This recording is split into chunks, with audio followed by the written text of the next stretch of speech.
So hello guys, जैसा कि आप सबको पता कि हम अपने इंडियन पॉलिटी की क्लासेस जो है उसे कंटिन्यू कर रहे हैं। और जो आज का हमारा लेक्चर होने वाला है वो हमारा लास्ट लेक्चर होने वाला है। कौन से टॉपिक का? हिस्टोरिकल बैकग्राउंड ऑफ इंडिया का। ठीक है, ये पार्ट 5 है। मतलब मैंने इसे पहले भी बताया था आपको कि मैं पार्ट्स में करूंगा, क्योंकि देखिए एक एक तरह से बर्डन नहीं डालना है हमने अपने ऊपर। हम चीज़ों को जो है वो पार्ट वाइज करके, ताकि हम पढ़ें लेकिन इफेक्टिव पढ़ें और थोड़ा थोड़ा पढ़ें। ठीक है, जिससे हमारा सिलेबस भी कंप्लीट हो और हमें चीज़ें समझ भी आए। ठीक है, तो मैंने इसको इसलिए पार्ट 5 पार्ट में जो है वो डिवाइड कर दिया है। तो आज का जो है वो हमारा हिस्टोरिकल बैकग्राउंड का लास्ट लेक्चर है। ठीक है, इससे पहले हम 4 पार्ट कर चुके हैं। और बेसिकली हमने जो चौथा पार्ट था उसमें हमने क्या क्या पढ़ा था? उसमें हमने 1919 के एक्ट के बारे में पढ़ा था, राइट। 1919 के एक्ट के बारे में पढ़ा था, हमने साइमन कमीशन के बारे में पढ़ा था, और हमने क्या पढ़ा था? कम्युनल अवार्ड के बारे में। ठीक है, ये 3 चीज़ों के बारे में पढ़ा था। आज का जो लेक्चर है वो हमारा होने वाला है government of India act 1935, right, और इंडिपेंडेंस एक्ट ऑफ 1947। ठीक है, तो आज के हम देखेंगे, इन दोनों एक्ट्स के बारे में पढ़ेंगे। सो स्टार्ट करते हैं। देखिए, जो गवर्नमेंट ऑफ इंडिया एक्ट 1935 है, ठीक है, ये बहुत इंपॉर्टेंट एक्ट है। क्यों? क्योंकि देखिए, अगर हम आज के पॉइंट ऑफ व्यू से भी देखें तो जो हमारा कॉन्स्टिट्यूशन है, जो हमारा कॉन्स्टिट्यूशन या जिसको संविधान बोलते हैं, उसमें काफ़ी ज़्यादा प्रोविजंस जो हैं वो गवर्नमेंट ऑफ इंडिया एक्ट 1935 से लिए गए हैं। ठीक है, अब हम आगे जो चैप्टर पढ़ेंगे मेकिंग ऑफ द कॉन्स्टिट्यूशन, तो जब हम सोर्सेज के बारे में पढ़ेंगे ना कि क्या क्या स्रोत थे इसको बनाने के लिए, तो हम उसमें ये भी देखेंगे कि हमने गवर्नमेंट ऑफ इंडिया एक्ट 1935 से क्या क्या चीज़ें ली हुई हैं। कुछ चीज़ें हमने सेम एज इट इज़ ली हैं और कुछ चीज़ें हम थोड़ी बहुत मॉडिफिकेशन करके जो है इसमें ऐड की गई हैं। ठीक है, so government of India act 1935 इसलिए बहुत ज़्यादा इंपॉर्टेंट एक्ट है। ठीक है, अब पढ़ते हैं इसके अंदर क्या क्या चीज़ें हैं। देखिए, second milestone towards completely responsible government in India. ठीक है, देखिए रिस्पॉन्सिबल गवर्नमेंट इन इंडिया की बात हम पहले भी देख चुके हैं, और इस एक्ट में जो है ये क्या है? Second milestone towards completely responsible government in India. ठीक है, और अब देखिए, अब हम इस चीज़ का अंदाजा इसी चीज़ से लगा सकते हैं कि देखिए कि ये एक लेंथी और डिटेल्ड डॉक्यूमेंट था, जिसमें क्या थे? 321 सेक्शंस एंड 10 शेड्यूल्स। ठीक है, 321 सेक्शंस एंड 10 शेड्यूल्स। चलिए, अब हम इसके कुछ फीचर्स देख लेते हैं। Provided for the establishment of all India federation consisting of provinces and princely states as units. ठीक है, देखिए क्या बात की गई कि ऑल इंडिया फेडरेशन अब बनानी है। ठीक है, अब चाहे प्रोविंसेस हैं, प्रिंसली स्टेट्स हैं, दोनों जो हैं इसमें क्या की जाएंगी? इंक्लूड की जाएंगी एज अ यूनिट्स। ठीक है, तो ऑल इंडिया फेडरेशन बनाने की बात की गई, पहली चीज। ठीक है, अब देखिए क्या होगा इसमें कि जो पावर्स हैं वो 3 लिस्ट में डिवाइड कर दी जाएंगी। ठीक है, सेंटर की अपनी पावर, प्रोविंशियस की या प्रोविंसेस की अपनी power, and concurrent power, concurrent list में चीजें जो है इंक्लूड की जाएंगी। अब देखिए, पहले मैं आपको आज के सिनेरियो से ये चीज समझाता हूँ। ठीक है, देखिए जैसे फेडरल लिस्ट है इस टाइम पे, सेंटर में 59 आइटम्स हैं, प्रोविंशियल लिस्ट में 54 आइटम्स है, कॉन्करेंट लिस्ट में 36 आइटम्स है। ठीक है, मैं समझाता हूँ कॉन्करेंट लिस्ट क्या होती है, पर आज के सिनेरियो से पहले मैं आपको चीज समझाता हूँ। देखिए, आज हमारे पास टोटल 12 शेड्यूल्स हैं। ध्यान से देखिएगा, ये चीज़ें हम आगे पढ़ेंगे, बट मैं आपको थोड़ा बहुत नॉलेज दे रहा हूँ इस चीज़ के रिगार्डिंग, क्योंकि ये बात यहाँ पर कर रहे हैं, तो आज के सिनेरियो से भी मैं आपको ये चीज़ समझाता हूँ। देखिए, उस टाइम पे जो 10 थे ना शेड्यूल्स, आज के टाइम पे हमारे पास कितने 10 शेड्यूल्स हैं। और जो हमारा 7 शेड्यूल है, ठीक है, 7 जो हमारा शेड्यूल है, उसमें आज भी ये चीज़ें इंक्लूड की गई हैं कि सेंटर की पावर्स जो हैं, ठीक है, वो अलग हैं। अब स्टेट कहा जाता है, उसकी पावर अलग है, और कॉन्करेंट जो है वो अलग है। ठीक है, मतलब स्टेट लिस्ट, एक सेंट्रल लिस्ट है, स्टेट लिस्ट है, कॉन्करेंट लिस्ट है, ये तीनों जो है चीज़ें जो है आज भी एग्जिस्ट करती हैं। ठीक है, सो आज भी ऐसे जो पावर्स हैं वो इसी तरह डिवाइड हैं। ठीक है, तो देखिए उस टाइम पे क्या था, जो फेडरल लिस्ट थी सेंटर की, उसमें 59 आइटम्स थी। प्रोविंशियल लिस्ट में, मतलब प्रोविंसेस में 54 आइटम्स थी। और कॉन्करेंट लिस्ट का मतलब होता है जिसमें सेंटर और स्टेट दोनों इंक्लूड किए जाते हैं। ठीक है, लिखा है यहाँ पे बोथ, तो उसमें कितनी थी? 36 आइटम्स थी। ठीक है, ये चीज याद रखिएगा। और जो रेसिडुअरी पावर्स थी वो किसके पास दी गई थी उस टाइम पे? वाइसरॉय के पास।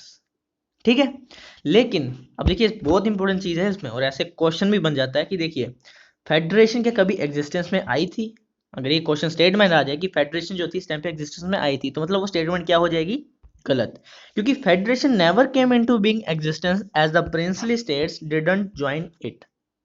ठीक है, प्रिंसली स्टेट ने कभी फेडरेशन को ज्वाइन किया ही नहीं। देखिए जो बात की गई है ना, ये देखिए ऑल इंडिया फेडरेशन की बात की गई है यहाँ पे। ठीक है, तो इसमें क्या बोला, प्रोविंसेस और princely states as a units जो है ऐड होंगी, लेकिन यहाँ देखिए कि प्रिंसली स्टेट्स ने कभी इस फेडरेशन को ज्वाइन किया ही नहीं। ठीक है, ये चीज आप समझ लीजिएगा। अगला पढ़ते हैं अब। abolished dyarchy in the provinces and introduce provincial autonomy. देखिए प्रोविंशियल ऑटोनॉमी की बात काफी टाइम से करी जा रही थी, पर अब इनको जो है प्रोविंशियल ऑटोनॉमी जो है वो इंट्रोड्यूस कर दी जाती है। तो अब देखिए होता क्या प्रोविंशियल ऑटोनॉमी, ये चीज समझ लेते हैं। देखिए प्रोविंशियल ऑटोनॉमी का सिंपल सा मतलब है कि जो प्रोविंसेस हैं, ठीक है, प्रोविंसेस हैं वो as a autonomous unit, as a autonomous unit work करेंगी। ठीक है, लेकिन अब इसका मतलब ये नहीं है कि वो कुछ भी काम करें। ठीक है, उनके लिए कुछ डिफाइंड वर्क था या डिफाइंड स्पेयर्स थे कि वो इस दायरे में रह के जो है वो काम कर सकते हैं, जो जो वो काम करना चाहे वो कर सकते हैं इस दायरे में रह के। ठीक है, ये था कि उनको क्या कर दिया गया, प्रोविंशियल ऑटोनॉमी दे दी गई, लेकिन क्या लिमिट थी, इन डिफाइंड स्पेयर्स, जो चीजें डिफाइन की गई थी उस दायरे में रह के वो काम कर सकते हैं। ठीक है, अब देखिए अगला क्या है, इंट्रोड्यूस्ड रिस्पॉन्सिबल गवर्नमेंट्स इन प्रोविंसेस। ठीक है, अब रिस्पॉन्सिबल गवर्नमेंट जो है वो प्रोविंसेस में लाएगी, इंट्रोड्यूस की गई। इसका सिंपल सा मतलब है कि जो गवर्नर है, ठीक है, governor act with the advice of ministers and ministers will be responsible to the provincial legislature.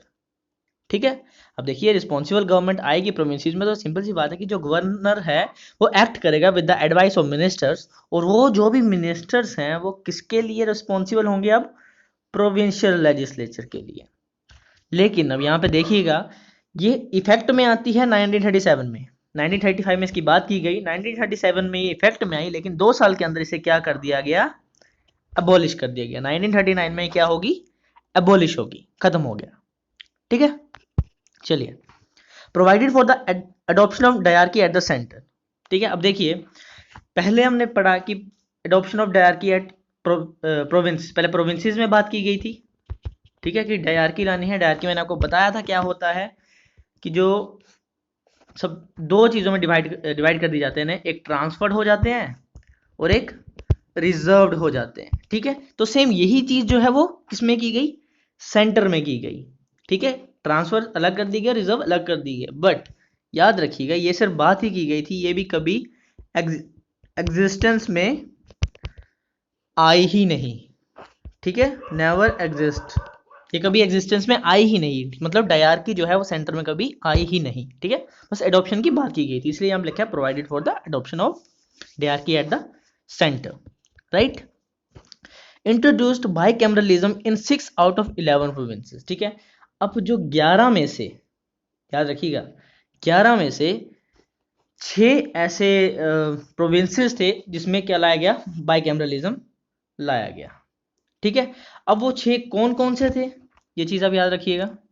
देखिए Bengal, Bombay, Madras, Bihar, Assam and united provinces. ठीक है, बंगाल में लाया गया बाइकैमरलिज्म, मैंने आपको बताया था क्या होता है। ठीक है, देखिए इसमें बाइकैमरलिज्म का मतलब क्या है, प्रोविंसेस में लाने का, एक तो बनेगी लेजिस्लेटिव काउंसिल, एक बनेगी लेजिस्लेटिव असेंबली। ठीक है, अब 2 में डिवाइड कर देंगे ना, लेजिस्लेटिव काउंसिल अलग होगी, लेजिस्लेटिव असेंबली जो है वो अलग होगी। ठीक है, तो कहाँ कहाँ आई थी ये, बंगाल में आई थी, बॉम्बे में आई थी, मद्रास में आई थी, Bihar, Assam and United province. ये चीज याद रखिएगा कि कहाँ कहाँ कौन से ऐसे 6 प्रोविंसेस थे जिसमें बाइकैमरलिज्म लाया गया था। ठीक है, आगे देखते हैं। Further extended the principle of communal representation. ठीक है, अब देखिए कम्युनल रिप्रेजेंटेशन लाया गया किस किस के लिए, एक्सटेंड कर दिया गया कम्युनल रिप्रेजेंटेशन एससीज के लिए, विमेंस के लिए और किसके लिए, लेबर के लिए। ठीक है, किस किसके लिए किया गया, शेड्यूल कास्ट, विमेन और लेबर के लिए जो है कम्युनल रिप्रेजेंटेशन लाया गया। ठीक है, एबोलिश्ड काउंसिल ऑफ इंडिया। अब अगर आपको याद होगा हमने काउंसिल ऑफ इंडिया का कहाँ कहाँ जिक्र किया था, इस चीज का, इसका हमने जिक्र किया था government of India act of 1858, याद रखिएगा। ठीक है। जो government of India act of 1858 में, ठीक है, काउंसिल ऑफ इंडिया लाई गई थी, जो क्या थी, 15 मेंबर्स बॉडी थी एक, 15 मेंबर्स इसमें इंक्लूड थे, ठीक है, कितने थे, 15 मेंबर्स इंक्लूड थे। इसको भी क्या कर दिया गया, अब यहाँ पे 1935 में एबॉलिश कर दिया गया। क्या कर दिया गया, एबॉलिश कर दिया गया, ठीक है। अब एक्सटेंडेड फ्रेंचाइजी, देखिए मैंने आपको सिंपल सी बात बताई थी, फ्रेंचाइजी का मतलब कि एक आपको अधिकार मिल जाता है वोट देने का, ठीक है। सो अब ये जो एक्सटेंड कर दी गई कितनी तक के लिए, 10% पॉपुलेशन के लिए, कितने के लिए, अब 10%। देखिए पहले तो क्या था कि जो टैक्स देते हैं, एजुकेशन लेवल है जिनका, या फिर टैक्स, एजुकेशन या प्रॉपर्टी, ठीक है, टैक्स, एजुकेशन या जिनके पास प्रॉपर्टी, ठीक है, उनको वोट देने का अधिकार था। अब क्या किया गया, फ्रेंचाइजी को एक्सटेंड कर दिया गया, कितना, 10% ऑफ पॉपुलेशन को दे दी गई, ठीक है। ये चीज आप याद रखिएगा, ठीक है। चलिए, provided for the establishment of reserve bank of India. अब देखिए रिजर्व बैंक ऑफ इंडिया आज भी है हमारे यहाँ पे, रिजर्व बैंक ऑफ इंडिया जो है उसकी एस्टेब्लिशमेंट की गई, ठीक है। अब रिजर्व क्यों की गई, क्या काम करना था इसने, for control the currency and credit, ठीक है, for control the currency and credit of the country, ठीक है। जो कंट्री का करेंसी है और क्रेडिट है उसको कंट्रोल करने के लिए रिजर्व बैंक ऑफ इंडिया को एस्टेब्लिश किया गया, ठीक है। And provided for the establishment of public services commission, ठीक है, पब्लिक सर्विसेज कमीशन का अब जो है एस्टेब्लिश करना है। अब देखिए कौन कौन से पब्लिक सर्विस कमीशन थे, याद रखिएगा। पहला था फेडरल पीएससी, मतलब पब्लिक सर्विस कमीशन, पहला, याद रखिएगा। दूसरा प्रोविंशियल पीएससी, ठीक है, पहला फेडरल, दूसरा प्रोविंशियल, और तीसरा ज्वाइंट पीएससी, मतलब ज्वाइंट पब्लिक सर्विस कमीशन, ठीक है। ज्वाइंट पब्लिक सर्विस कमीशन का सिंपल सा मतलब है फॉर 2 और मोर स्टेट्स, ठीक है। ज्वाइंट का मतलब यही है कि 2 या 2 से ज्यादा स्टेट्स के लिए ज्वाइंट पब्लिक सर्विस कमीशन जो है वो लाया गया, ठीक है। चलिए अब आगे देखते हैं। Provided for the establishment of federal court, देखिए जैसे आज के टाइम पे सुप्रीम कोर्ट काम करता है वैसे ही उसी टाइम पे फेडरल कोर्ट जो है वो काम करता था, ठीक है। कब लाया गया था ये, 1937 में, ठीक है। और देखिए अब ये कब तक कंटिन्यू रहा, फेडरल कोर्ट कंटिन्यू रहा 1937 से लेके टिल 1950 तक। क्यों, क्योंकि 1950 तक इसलिए रहा क्योंकि तब बन गया हमारा सुप्रीम कोर्ट, ठीक है। तो जब तक सुप्रीम कोर्ट एस्टेब्लिश नहीं हुआ तब तक सारा काम किसके अंडर था, फेडरल कोर्ट के अंदर, ठीक है। तो हम सिंपल सा मतलब है जैसे आज सुप्रीम कोर्ट काम करता है उस टाइम पे फेडरल कोर्ट काम किया करता था। 1937 में बना था और 1935 तक ये रहा, 50 तक सॉरी ये रहा था, क्यों, जब सुप्रीम कोर्ट बन गया, ठीक है। चलिए अब देखो क्या होता है। On February 1947 the British prime minister Clement Attlee declare that British rule in India would end by June 13, 1948, ठीक है। अब देखिए 20 फरवरी 1947 को क्या होता है, जो ब्रिटिश प्राइम मिनिस्टर हैं वो डिक्लेयर कर देते हैं कि जो ब्रिटिश रूल है इंडिया में वो खत्म हो जाएगा, कब, जून 13, 1948 में, ठीक है। ये उन्होंने डिक्लेयर कर दिया। लेकिन ठीक है, और उन्होंने एक और चीज क्या बोली कि जो पावर्स हैं, ठीक है, पावर्स हैं वो ट्रांसफर कर दी जाएंगी किसके पास, रिस्पॉन्सिबल इंडियन हैंड्स, ठीक है। मतलब कि जो पावर्स हैं वो ट्रांसफर कर दी जाएंगी किसके पास, रिस्पॉन्सिबल इंडियन हैंड्स के पास। लेकिन अब दिक्कत क्या थी यहाँ पे, जो मुस्लिम लीग थी ना, ठीक है, वो इस अनाउंसमेंट से खुश नहीं थी। क्यों, क्योंकि मुस्लिम लीग जो है वो आपको पता है वो चाहती थी पार्टीशन, याद रखिएगा। मुस्लिम लीग क्या चाहती थी, पार्टीशन। वो चाहती थी कि जो इंडिया है वो, मतलब इंडिया भी छोड़ो, वो चाहती थी कि हमारा एक अलग कंट्री बनाई जाए जिसका नाम होगा पाकिस्तान, ठीक है। मुस्लिम लीग ये चाहती थी और वो अड़ी हुई थी, और ये काफी टाइम से अड़ी हुई थी। देखिए अब मुस्लिम लीग के रिगार्डिंग कैसे बनी, कौन था इसमें, ये सारी चीजें हम हिस्ट्री में पढ़ेंगे। पहली चीज दूसरी चीज, मुस्लिम लीग कब से है जो इसके माइंड में ख्याल आ गया था कि हमें पार्टीशन करना है, हमें पाकिस्तान चाहिए, वो चीज भी हम पढ़ेंगे, ठीक है। बहुत सारे हिस्टोरिकल इवेंट्स हुए थे और ये हम हिस्ट्री में ही पढ़ेंगे अच्छे से एक्सप्लेन करके, ठीक है।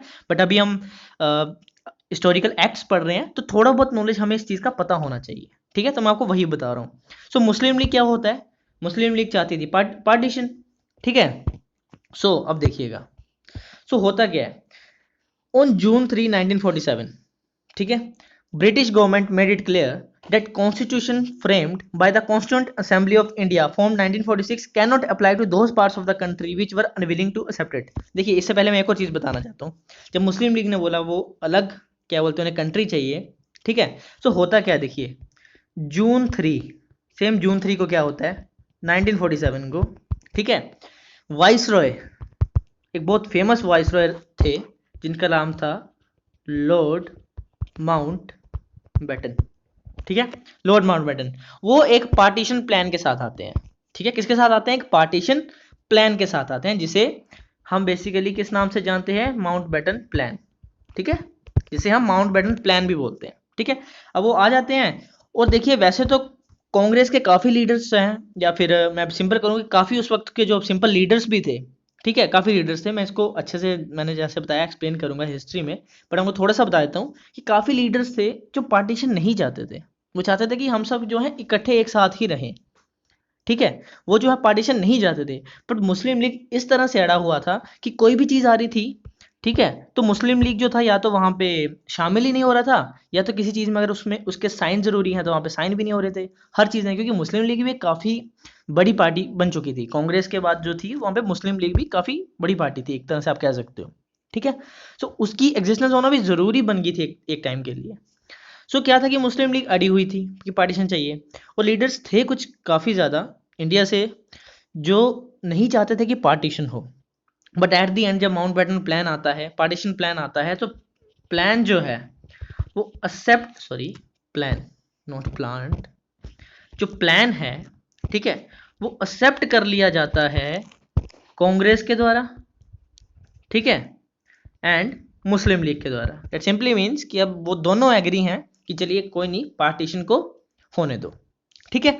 तो यही चीज होती है उसके बाद कि in on June 3 1947 British government clear कर देती है कि जो कॉन्स्टिट्यूशन बनाया जाएगा कॉन्स्टिट्यूंट असेंबली के द्वारा, ठीक है, दोनों की अपनी अपनी कॉन्स्टिट्यूंट असेंबली थी, तो जो कॉन्स्टिट्यूशन बनाया जाएगा कॉन्स्टिट्यूंट असेंबली के द्वारा, ठीक है, वो अप्लाई नहीं होगा उन पार्ट्स, कंट्री के उस पार्ट्स में जो इसको एक्सेप्ट नहीं करना चाहते, ठीक है। अब ऐसी कोई एक बंदिश नहीं रही, अगर जो नहीं चाहता कि हमने ये कॉन्स्टिट्यूंट असेंबली अपनाना है, वो इंडिपेंडेंट रहना चाहते हैं तो वो रह सकते हैं, उन पे कोई जोर जबरदस्ती नहीं है, ठीक है। तो उस पार्ट, कंट्री के उस पार्ट पे ये कॉन्स्टिट्यूशन अप्लाई नहीं होगा जो अनविलिंग है इसको एक्सेप्ट करने के लिए, ये ब्रिटिश गवर्नमेंट ने डिक्लेयर कर दिया गया, ठीक है।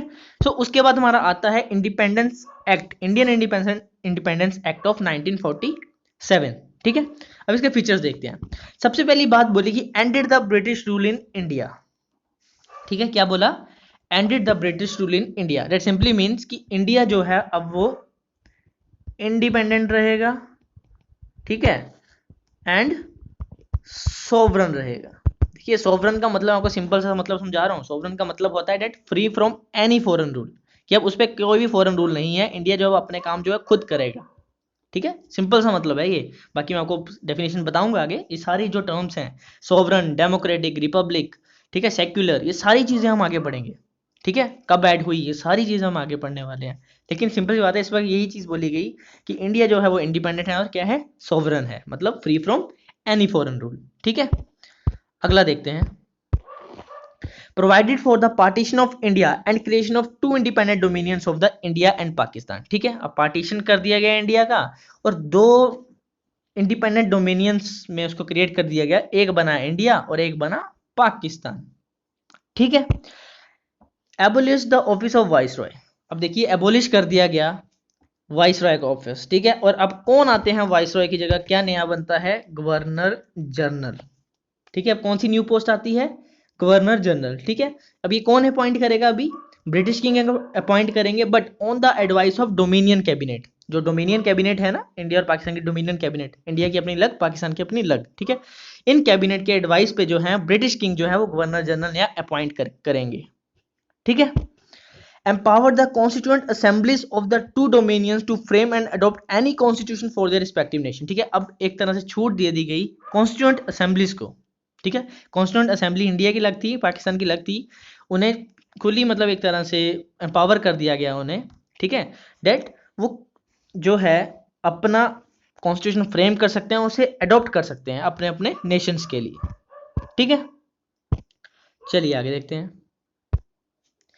proclaimed the lapse of British paramountcy over the Indian princely states and granted them to freedom, ठीक है। देखिए बेसिकली होता क्या है कि जो प्रिंसली स्टेट्स हैं उन्हें ये चीजें मतलब कह दी जाती हैं, देखिए या तो आप इंडिया के साथ जुड़ सकते हैं, ठीक है, अगर आप चाहें तो आप इंडिया के साथ जा सकते हैं, अगर आप चाहें तो आप पाकिस्तान के साथ जा सकते हैं, और अगर आप दोनों के साथ नहीं जाना चाहते, अगर आप इंडिपेंडेंट रहना चाहते हैं तो आप इंडिपेंडेंट भी रह सकते हैं, ठीक है।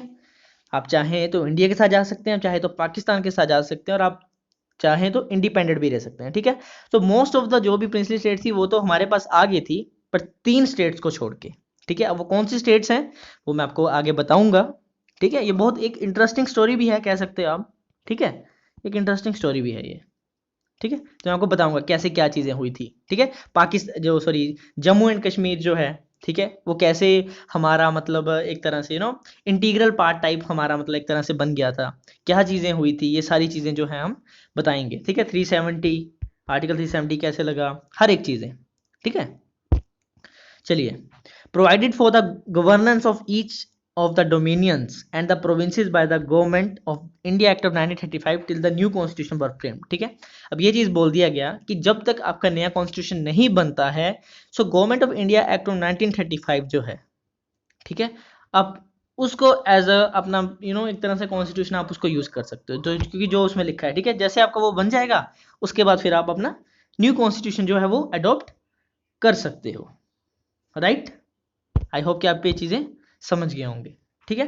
सो यहीं पे खत्म होता है हमारा 1935 का एक्ट, ठीक है, और 1947 का एक्ट। अब कुछ मैं एडिशनल चीजें बता देता हूं, देखिए 14-15 अगस्त को, 14-15 अगस्त को क्या होता है, ठीक है, ब्रिटिश रूल एंड हो जाता है, ब्रिटिश रूल क्या हो जाता है, एंड हो जाता है, ठीक है। पावर्स जो हैं वो ट्रांसफर कर दी जाती हैं इंडिया को और पाकिस्तान को, ठीक है। अब देखिए जो फर्स्ट गवर्नर जनरल बनते हैं इंडिया के, ठीक है, वो कौन बनते हैं, लॉर्ड माउंटबेटन, ठीक है, कौन बनते हैं first governor general of India, Lord Mountbatten, ठीक है।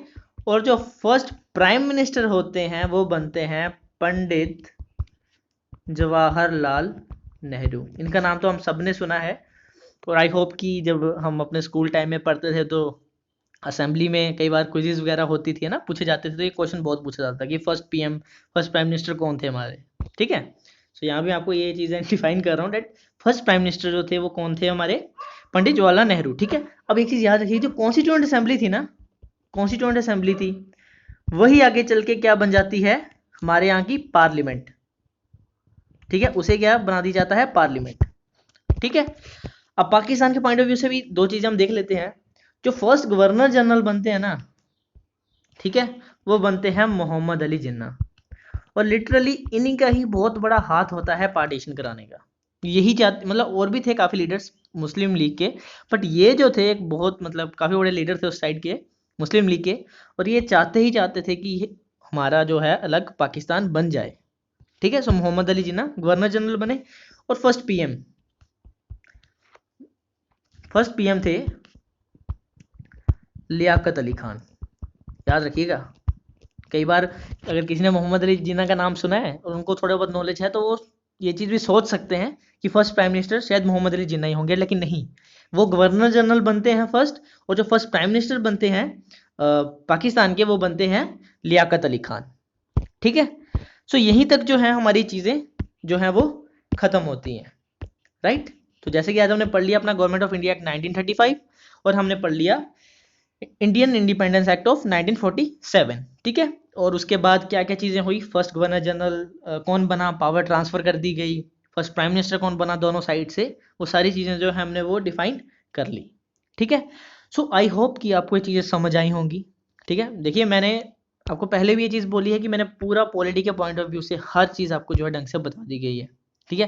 क्वेश्चन जो हैं वो ऑब्वियसली थोड़ा घुमा फिरा के, थोड़ा आपके माइंड के साथ खेल के क्वेश्चंस आते हैं, पर अगर आपको इन चीज़ों का नॉलेज है, जैसे कि मैंने ये बताया, देखिए जैसे फेडरेशन कभी एग्जिस्टेंस में आई नहीं प्रोविंशियल स्टेट्स में, क्योंकि प्रोविंशियल स्टेट ने कभी ज्वाइन किया ही नहीं, इस तरह के क्वेश्चंस बनते हैं, ठीक है। क्योंकि हम यही पढ़ते रह जाते हैं कि अच्छा ये हुआ था गवर्नमेंट ऑफ इंडिया एक्ट में, अच्छा लेंथी ये था, 321 सेक्शन थे, 10 शेड्यूल थे, और क्वेश्चन जो है यूपीएससी पूछ लेता है इस तरह के, ठीक है। तो यही है कि आपको जो है ध्यान देना है अच्छे से चीज़ों पे, अच्छे से चीज़ों पे ध्यान देंगे तो क्वेश्चन जो है ऑटोमेटिकली निकलेंगे, ठीक है। ऑटोमेटिकली आप उन्हें सोल्व करते जाएंगे, ठीक है। सो यही अप्रोच रहनी चाहिए आपकी, ठीक है। सो आई होप आपको चीज़ें पसंद आई होंगी। अगर चीज़ें पसंद आई हैं तो लाइक करिएगा, अगर नहीं पसंद आई हैं तो कोई दिक्कत नहीं है, उसे डिसलाइक कर दीजिएगा, लेकिन कमेंट सेक्शन में ज़रूर लिखिएगा कि क्या चीज़ है जो आपको पसंद नहीं आई, ठीक है। सो तब तक के लिए अपना ख्याल रखें। Okay, bye bye, take care.